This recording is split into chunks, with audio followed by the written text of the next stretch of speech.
বন্ধুরা মৈনাক চলে এলাম নতুন একটা ভিডিওতে। আজকে এই ভিডিওতে বেশ কিছু সিনেমা সংক্রান্ত আপডেট তোমাদের মাঝে শেয়ার করব। সবার আগে তোমাদেরকে রিকোয়েস্ট করব, চ্যানেলে প্রথমবার হয়ে থাকলে চ্যানেলটাকে অতি অবশ্যই সাবস্ক্রাইব করে দিও এবং তোমাদের যদি ভিডিওটা ভালো লাগে ভিডিওতে একটা লাইক কমেন্ট করে দিও। তো সবার ফার্স্টে আমরা যে ব্যাপারটাকে নিয়ে কথা বলবো সেটা হচ্ছে ব্যাটেল অফ গালওয়ান, সালমান খানের আপকামিং সিনেমা। তো আমরা শুনছিলাম যে সালমান খান ঈদ ছেড়ে দিতে চলেছে, ঈদ ছাড়া পরের বছর ভাইজান অন্য কোনো একটা সময় আসতে পারে, কিন্তু লেটেস্ট আপডেট যেটা উঠে আসছে সালমান খান কিন্তু ঈদেই আসতে চলেছে। এবার এটা আমি 99% কনফার্মেশন নিয়ে বলছি, সালমান খান ঈদে আসছে। কেন? যখন বলিউড হাঙ্গামার তরফ থেকে ওই রিপোর্টটা বার করা হয় এবার সালমান খানের যারা টিম রয়েছে, বেসিক্যালি সালমান খান নিজেই ব্যাপারটা ভেবেছেন যে ঈদের সময় যেহেতু সালমান খান প্রতি বছর ছবি নিয়ে আসে, তাই জন্য সালমান খান প্ল্যানিং করছে এই সময়টাতে আসার জন্য। আমি ব্যাপারটা এতটা সিওরিটি নিয়ে কি করে বলছি, এই খবরটা এই ছবির যিনি মেকআপের কাজ করছেন অমিত আম্বারকার, তোমরা সকলে ওনাকে চেনো, তো তাকে আমি হোয়াটসঅ্যাপে ব্যাপারটা পাঠাই দিয়ে আমি বলি যে এই ছবিটা কি ঈদেই আসছে। তো অমিত আম্বারকার তিনি আমাকে জানান 99% চান্স কিন্তু এই ছবিটা ঈদেই আসার, এবং সালমান খান কিন্তু পুরোপুরি চেষ্টা করছে ব্যাটেল অফ গালওয়ান এই ছবিটাকে ঈদেই আনার জন্য। এবার একটা রমজান ঈদ, সেই ঈদেই কিন্তু এই ছবিটা আসতে চলেছে এবং আমি বলবো একেবারে সঠিক ডিসিশন। কোন রকি ভাই এলো, কোন অজয় দেবগন এলো বা কে এলো তার জন্য আমি আমার স্লট ছেড়ে দেবো, এটা কোনো যুক্তিযুক্ত কাজ আমি অন্ততপক্ষে মনে করি না। আর ভাইজান অনেকের জন্য অনেক সময় স্যাক্রিফাইস করেছে, তার প্রতিদান সে কিছু পায়নি। তাই আমি মনে করি ভাইজান ঈদেই আসুক, এবং প্রতি বছর অ্যাটলিস্ট সালমান খানের সারা বছরে যদি একটা ছবি আসে সেই ছবিটা ঈদের সময়তে আসা উচিত, কারণ ঈদের সময় একটা ব্যবসা হয় এবং ভাইজান ঈদ মানেই কিন্তু হচ্ছে ভাইজান। আমি চাই ব্যাটেল অফ গালওয়ান ঈদে আসুক, লেটস সি, এবার দেখা যাক কি হয়।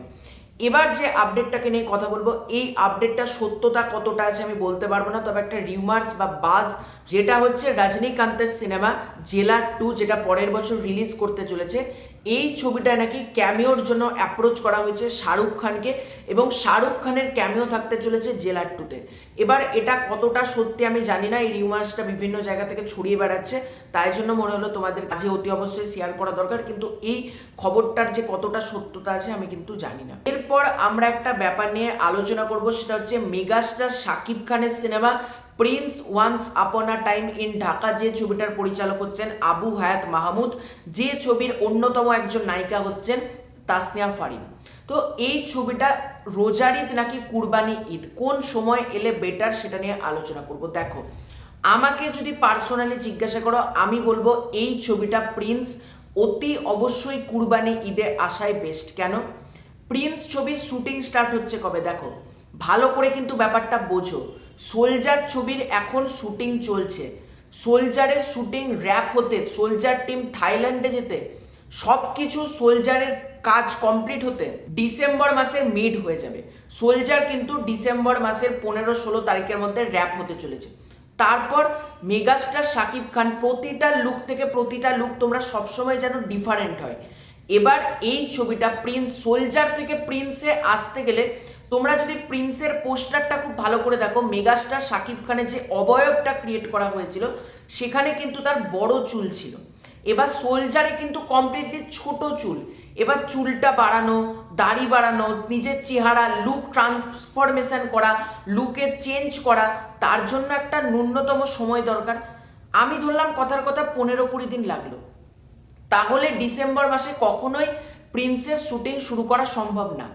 এবার যদি কথার কথা ধরলাম শুরু হচ্ছে ডিসেম্বর মাসের 20 তারিখের আগে, তো শুরু করা পসিবলই না। 20 তারিখ তাও একটা আগিয়ে বললাম, ডিসেম্বর মাসের 20 তারিখের আগে সম্ভবই না প্রিন্স টিমের শুটিং করা, এখন যে আমার কাছে আপডেট আছে। এবার প্রিন্স টিম শুটিং করতে পারছে না, তারা যদি জানুয়ারিতে শুটিং করে বা ডিসেম্বরের শেষ থেকে ধরো, একটা ছবি, এত বড় ছবি, বরবাদের থেকেও বিশাল বড় বাজেটের হাই গ্র্যান্ডার ছবি, জানুয়ারি মাস থেকে যদি শুটিং করে, জানুয়ারি ফেব্রুয়ারি 2 মাস মার্চে রিলিজ, ছবির আউটপুটটা কি হবে জাস্ট ভাবতে পারছো? এবার তোমরা বলতে পারো তুফানও তো তাই করেছে, তাণ্ডবও তো তাই করেছে, কিন্তু আজকে ভালো একটা আউটপুট দিতে গেলে আমাদের কখনোই তুফান কম দিনে শুটিং করেছে বলে সেটাকেই বারবার ফলো করে যেতে হবে এরকম তো কোনো মাথা ব্যথা নেই।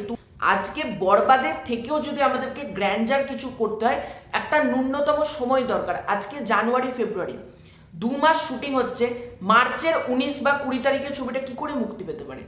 আউটপুট কি হবে যখন ছবির সাথে বলিউডের নাম শোনা যাচ্ছে, টলিউডের নাম শোনা যাচ্ছে, ঢালিউড, মানে বলিউড, ঢালিউড, টলিউড, তিনটে ইন্ডাস্ট্রির নাম যখন জড়িত এটার সাথে, কি করে ছবিটা ওইটুকু সময়ের মধ্যে আসবে? সব থেকে বড় কথা, এবং যদি কষ্ট মষ্ট করে আনাও যায়, আমি বলবো আনাটা খুব বোকামি।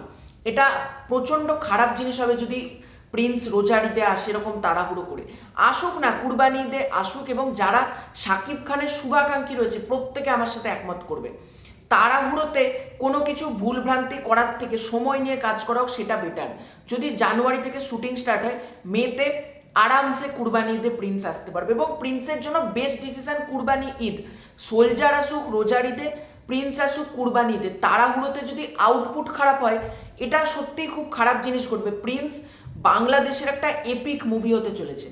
আজকে যেমন সেই বাহুবলী লোকে বলে এপিক মুভি, বাংলাদেশের বাহুবলী বা ওই ক্যাটাগরির এপিক যেটাকে বলে মহাকাব্য, সেইটা হচ্ছে প্রিন্স।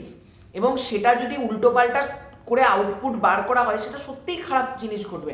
আমি চাই প্রিন্স কুরবানি ঈদে আসুক। আমার সাথে অনেকে একমত হবে, অনেকে হবে না, কিন্তু তো এটাই ছিল আজকের ভিডিও। তোমাদের এই তিনটে ব্যাপার নিয়ে কি মতামত কমেন্ট করে জানিও। খুব শীঘ্রই দেখা হচ্ছে নতুন কোনো ভিডিওতে, ততক্ষণের জন্য বাই।